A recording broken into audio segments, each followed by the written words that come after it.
And we're back. Yep, and we are just getting our second conversation started this morning, and we're shifting gears and we're talking all about healthy eating. Of course, Don't turn off the I TV. know. No, we well, all need this information. Well, I was gonna say it's this time of year when everybody's usually making their New Year's resolutions. Yeah. That we're gonna work out, we're gonna eat healthy, and we're gonna look great by summer. Easter. Or Easter, yeah. Right? We even give ourselves less time. But we're going to be talking with a nutritionist this morning, and joining us via Zoom, we've got Doris Sutherland, and she's going to be telling us all about how to eat and how to shop healthier this year. Good morning, Doris. Hi, good morning to all and everyone watching. It's a pleasure being here to discuss an important topic that a lot of people have doubts about, especially at this time. Well, Doris, we want to thank you for giving us your time. I know you have people who go to the hospital just to have this conversation with you, and we get to have it on national television, right? Yep. So, speaking of that, I guess we can ask we can start by saying that, people do make their resolutions this year. So when people come to you for advice, what perhaps is like the first thing, or what's the first question that they have about healthy eating? Well, usually when they would come is the first question that they would ask is, what can I do to lose the weight? Okay, yep. And then we go directly into what can we do. But it's very important that we look at the person's history, not only what they ate before, but also to talk a little bit more about what they've been eating for a longer period of time. What would they consider barriers for them not being able to eat the type of foods that they should be having. We also have discussions about goals, about what are the changes that they can make, because it's very important that before we go and give them some dietary recommendations, that we take into consideration that it's things that they can manage and sustain for a longer time. So it's very important that as a nutritionist, that I look at all that information before we head into what do I eat or what I don't eat. What's the biggest pitfall that you find from people as to why they don't eat healthier? The main reason I've noticed is the time preparation, because sometimes we are busy with working hours, and it's very difficult to wake up early and to make a healthy meal, or we don't really get enough break at lunchtime to prepare something. So I realized that many people, they just go with eating whatever they find, because they don't always have access to these healthy foods. Other than that, we see a lot of people wanting to change their diet overnight, when this is almost impossible. So it's something that does not happen so quickly. We don't see results very fast either. It's something that needs to be progressively, but also planned. Yeah. I'm so glad you said that. And I know people don't want to hear it, but let me confess, at one phase in my life many years ago, I was a chronic dieter. And now when I hear people say things like, well, I'm going to eat one meal a day, I'm going to stop eating at 6, or I'm going to just eat, rabbit food for 3 meals, or smoothies for 3 meals, I pretty much just wait to see the day that they're going to go back to what they were doing before. Because you said it right. This automatic change of all your eating habits, it never works. Talk to us about some of the tips as to how we can make that shift and doing it in a practical way. Yes. The main thing that we need to analyze before making a change in your diet is not necessarily what I need to avoid, but you want to try to think about what is missing from my diet. For example, what am I not eating? Am I not drinking enough water? Am I not getting enough greens? Am I just eating a small portion of greens? Should I need to increase it? Am I getting in healthy snacks? And by making a list of things that you you see that are missing from your diet, you slowly go eliminating things that shouldn't be part of your daily eating habits. And then that way, by including all of these foods, we start to eliminate these other foods slowly. So it's not something that you want to do overnight. You don't need to make these changes drastically, meaning that you won't wake up and just have a smoothie for breakfast and expect to have only a salad for lunch, because it doesn't work that way. You need to start cutting down on your meals, yes, but at the same time still enjoy things that you have. But you just have to be able to balance it more properly. You don't necessarily need to be counting your calories all the time, but you do need to have a baseline of where to start. And you need to be able to work on the portions as you go along. And, speaking of portions, perhaps you can just give us sort of an idea of, when we talk about a healthy diet or a balanced diet, what does that look like for most people, I should say? Yes, well, in average, to have a balanced diet, we need to have foods from all the food groups, whether it's fruits, vegetables. You want to have some healthy protein, not always animal, but you could also do plant-based sources of protein. You want to try to ensure that you also have whole grains. Usually, the whole grains should try to be 1/4 of the plate. Vegetables, you may want to occupy maybe half of the plate. And then you want to be able to make healthier preparations of these meals, because even though we're having lean protein, or we're having vegetables, we don't want to necessarily cover them with a lot of oil, because then that way we're not really having a balanced diet. We're still including excess calories that we don't need. So you mean the dressing I throw on my salad that goes against the healthier eating that I should be doing? Yes. Once we include dressings, even those low-fat dressings, we're not necessarily having a healthy salad. So we want to try to practice even having fresh greens.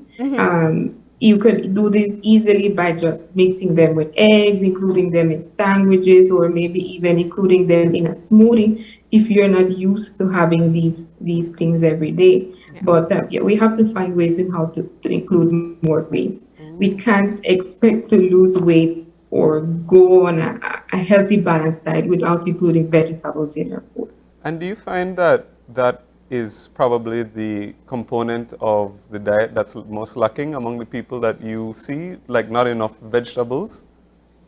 Yes, no, not enough vegetables, not enough variety.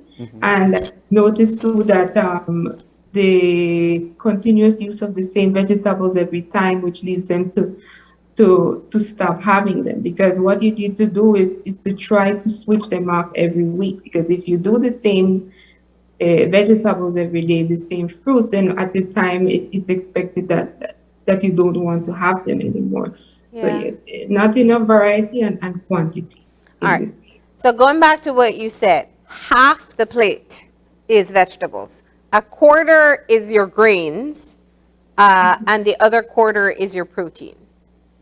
Yes, that's more or less the average recommendation. Definitely not a medium-sized plate, not a large plate. Oh, not the big dinner plate, right?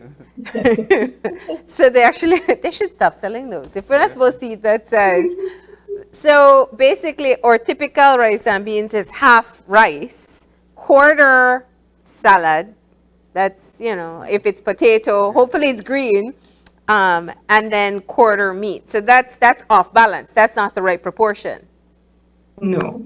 You'd want to probably cut that meal in half or leave some for another day. But that is usually a big serving that they would give us when we buy food. Yeah. And one of the things which I'm thinking about, a big part of a typical Belizean diet, and one of the parts that I'm most... Don't watch me, make me feel guilty already. I was about to say one of the things that I'm most fond of is sweets and desserts. Yeah, guilty. How do we manage that? How do we manage having our occasional treat? Or let's see, how often... daily treat? Can we have a daily sweet? That should be the question. How often should we indulge in something like that? Whether it's, brownies, lemon pie, coconut tarts, all all of our favorites, and we just come from Christmas, right? So we know we've had some excess dessert. So how do we manage that sort of intake? Okay. Usually, when it comes to anything that's highly sugar or fried or anything that would go beyond the dietary recommendations is usually recommended maybe once a week in one meal. But you want to try to identify why are you consuming these foods. Because the main reason we have these cravings is because we're not eating to time, we're not hydrated, they're easily available. So we want to find reasons why are we eating these types of food. And then maybe instead of having a whole slice, you may want to consider cutting down on a smaller portion as well. Because so for some people, having that one cheat meal or one sweet pastries or anything that they would have, they would find that they would continue with having it more often afterwards. So if you can control yourself and limit to one time a week, that would be a good recommendation. It's asking a lot, but that's a goal I can It's a set goal. and work towards. But I do love, I mean, I have done the thing where I take like one brownie and like eat it incrementally Yeah, I've done over a few days. But let's go back to something else. And I know this is really common, so any tips you can give, it's helpful. Can a smoothie be a meal replacement, and how do you make a healthy one? Okay. A smoothie can be a meal replacement, especially if you are not someone that has big meals, or if you're someone that is busy all the time, or if it's something that you could make quick at home, and then you find that you feel satisfied with it. It's okay to have a smoothie, especially in the breakfast or at nighttime when you don't really want to have a heavy meal. But when we prepare smoothies, yes, we want to be careful with the ingredients that we include. The main things we want to have is a vegetable. The best vegetables to be able to blend are, for example, kale, there's spinach, there's celery, there's beets. You could also blend a fruit. You could use apples, bananas. You could squeeze some orange juice or lime juice or the different assorted types of berries. You may want to try to include a natural sweeteners, for example, dates. You could use the coconut sugar. You could use vanilla, cinnamon. Basically those as sources of sweetener. What about, sorry, go ahead. Yeah, and then the liquid. So you want to look at either water or a low-fat milk or almond milk as a source of liquid to be able to blend your smoothie. What about things like yogurt? People put yogurt in their smoothies. Yes, you could use yogurt instead of milk, just maybe a low sugar or low fat yogurt. You don't really need to put a lot, maybe just like half a cup of yogurt would blend well with the smoothie. And you mentioned some briefly earlier about eating to time or eating at the correct times. One of the new common trends in dieting is limiting hours. Let's say you have I forgot what it's called. Intermittent fasting, where you only eat within 6 or 8 hours of the day, or you have all your meals in the morning. What is there an ideal way in terms of spacing out your daily food intake, or can these sort of diets work for people as well? Well, intermittent fasting is something new that's coming out, and I'm seeing a lot of people wanting to try, but it's not something I recommend at the beginning, especially if you're someone that is used to having breakfast every day, because the fasting only allows you to eat between 12 or 6 or an 8 or 10 hour period. You really can't eat anything else before or after that except for fluids, and I'm seeing some people would indulge in caffeine during these fasting times. So it's not something I encourage at the beginning, because sometimes during the eating period, we tend to eat a lot more. So then we end up having more calories or more food than we would have when we're actually having meals spaced out. So I would recommend a healthy breakfast, a medium size lunch and even a smaller dinner, and that way we get to control not only our cravings but also our eating portions. We're not too hungry at midday because we already had a good breakfast. We're not too hungry at night because we already had a small snack in between. So fasting, I would not advise it, only if we see in cases where you're not really a breakfast person, you don't have any health issues, because fasting is also not advised for people with diabetes or gastritis or any digestive problems. So it's very rare that I would recommend the fasting. And what about? I feel so guilty. But the interesting thing, I like that you said that though, because people talk badly. I've done intermittent fasting for, maybe 4 years. And I think that it's interesting because one of the things you said is also it's a trap you can fall into, that you eat too many calories during that time. So it's like planning. You still have to plan meals. You still have to plan a healthier meal at like what you're going to eat, because it's the same trap you'd have even if you weren't fasting. Yeah. I was also going to ask about some of the dangers of some like extreme diets or fad diets, because I've also seen people who go on like 5-day cleanse or 10-day cleanse. Keto diets are so big. Where they limit their calorie intake to like less than 1,000 a day or something like that. What are the dangers of like extreme diets like that? Well, in most cases we would see loss of memory, loss of concentration, anxiety, low blood sugar, weight loss at the beginning, which is recuperated after. We haven't had many cases, or I don't think any cases of hospitalization due to these strict diets. However, with time they could become very dangerous if you do it for a long term. But so it's important that we don't fall into these things. But if you do want to do a keto diet or something that is very restrictive, you need to have professional help, so that you could prevent any of these things from happening. Doris, one of the things I think that very often happens, and I said this from the start of the year, because I know there are a lot of resolution haters out there, right?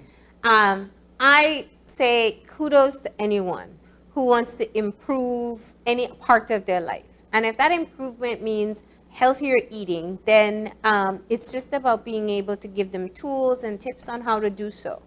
And I love what you've spoken about with some of the diets, and just ultimately it's always going to be about eating healthier. But what if we talk about, this whole rebound effect that tends to happen? Because when you do these extreme diets, 5-day cleanse, or, cut all carbs, cut all this, cut all that, and you see results, you're like, okay, this is working. I don't care what the nutritionist or doctor says, this works. But there's the rebound effect that happens. Yes, in all cases, there's always a rebound effect, because we can't go without, let's say, carbs for the rest of our lives. So at some point, you will have to start consuming carbs. I would recommend, yes, that you probably should limit carbs. It's important that we don't overdo in these portion sizes, but maybe cut it down from your dinner, or just cut it down several days a week. You have to go give it up completely. And even that way, you will see a change in your weight, or you will even see an improvement in your blood sugar by being able to control how much you eat. So instead of giving it up completely, just focus on having it less at night, or maybe less several times for the week, so that we don't see any rebound effects in the weight, especially. And you also have some shopping tips, right, for getting the correct balance in your diet. What are some of the ways in which people can shop healthier? Well, it's always important that before we go to the store, that we know what we want to buy. So it's always important to try to make a list, so that way you can buy only the things that you need. And then this will also help you to budget of your spending for the week, especially when it comes to food. So try to make a list and plan your meals for the week with your family, because this also encourages them to be part of it. So Yeah. involve your children, involve your wife, involve your husband in making this list, so that when you go to the store, then you know it's something that everybody's going to want to eat also.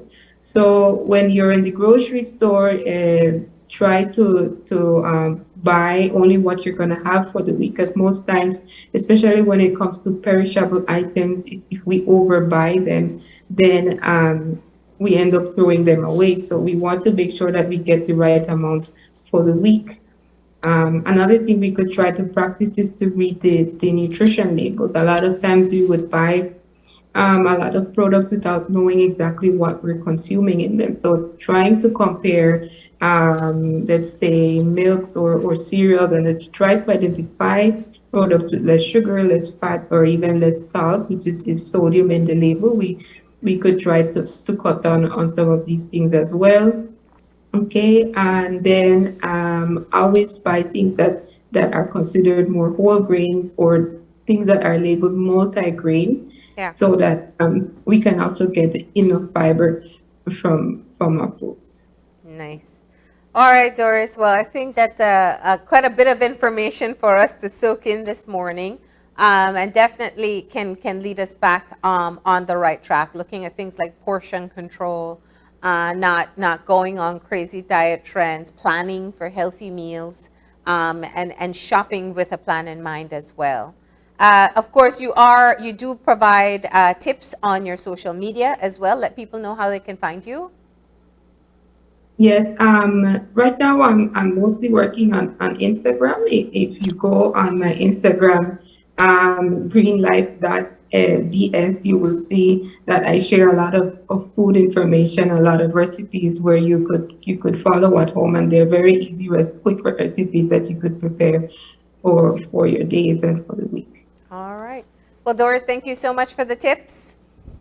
You're welcome. All right. And with that, we're going to go ahead and take a break.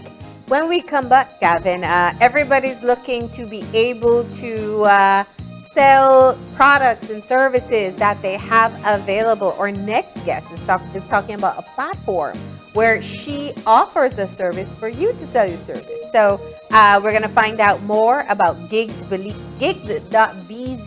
when we come back.